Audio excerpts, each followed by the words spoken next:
नमस्कार, देशोन्नतीमध्ये मी ऐश्वर्या शिंदे आपलं स्वागत करते। रामटेक लोकसभेच्या काँग्रेस उमेदवार रश्मी बर्वे यांनी आज आपला उमेदवारी अर्ज भरलाय। हा अर्ज भरण्यापूर्वी शक्ती प्रदर्शन केलंय आणि यावेळी भव्य रॅली देखील काढण्यात आली। यामध्ये नागपूर ग्रामीण मधील दिग्गज नेत्यांसह हजारो कार्यकर्ते सहभागी झाले होते। यावेळी रश्मी बर्वे यांनी प्रचंड मतांनी विजयी होण्याचा दावा केलाय। तसेच सर्वसामान्य घरातील अनुसूचित समाजाच्या शेतकरी कुटुंबाच्या महिलेला संधी दिल्याबद्दल त्यांनी महाविकास आघाडीच्या नेत्यांचे आभार देखील मानले आहेत।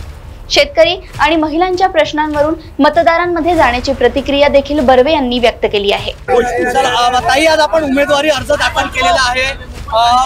कसं आपण किती आश्वस्त आहात निवडणूक जिंकण्याबाबत? आज महाविकास आघाडीच्या सर्व नेत्यांचे मनापासून आभार मानेल। आज सर्वसामान्य घरातील अनुसूचित समाजाची शेतकरी कुटुंबाची एक महिला हिला संधी दिली आणि माझी जी गोरगरीब ग्रामीण भागातील जे शेतकरी बंधू त्यांची लेक आज रणांगणात उतरलेली आहे। माझ्या युवकाची बहीण रणांगणात उतरली आहे आणि त्यांच्या हिमतीवर त्यांच्या विश्वासावर आज मी खरी उतरण्याचा प्रयत्न करेल। माझी हिम्मत, माझी ही गोरगरीब जनता आहे, माझा शेतकरी बांधव आहे, माझी महिला आहे आणि यांची ताकद आज मला बळ देण्यास मला भाव पडतो। मला सांगा, पंढरपुरी तुमच्या उभाटा याच्यातून केलेल्या सुरेश साठे यांनी अर्ज दाखल केलेला, त्याचा फटका बसेल का?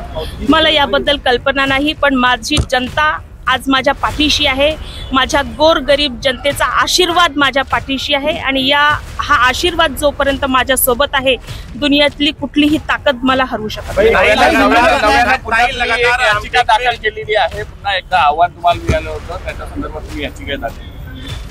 न्यायालयावर आमचा विश्वास आहे। न्यायालयाने काल म्हणजे दिनांक 26 मार्च रोजी जी याचिका माझ्या विरोधात दाखल केली होती त्याला खारिज केलेला आहे, त्यांना फेटाळून लावलेला आहे आणि न्याय देवतेवर माझा पूर्ण विश्वास आहे। आदरणीय केदार साहेब, राष्ट्रवादी काँग्रेस, आमचे शिवसेना उद्धव ठाकरे साहेब, आमचे पवार साहेब, काँग्रेसचे सर्व नेते मंडळी, आमच्या राष्ट्रीय अध्यक्ष खरगेजी, आमच्या आदरणीय नेत्या सोनिया गांधीजी, आमचे राहुल गांधीजी, आपचे नेता, आज महाविकास आघाडीने जी तिकीट दिलेली आहे त्या तिकिटीच्या भरोशावर मी आज गोरगरिबांचा आवाज म्हणून आज संसदमध्ये जाणार आहे। महाविकास आघाडीचे सर्व नेते आज माझ्या पाठीशी ताकदीने उभे आहे आणि महाविकास आघाडीला आज त्यांनी जो तळागाळात काम करणारा जो एक उमेदवार दिलेला आहे त्या उमेदवाराच्या पाठीशी ताकद म्हणून आज महाविकास आघाडी उभी आहे। ठळक घडामोडींसाठी देशोन्नती न्यूज चॅनलला सबस्क्राइब करा आणि बेल आयकॉन प्रेस करा।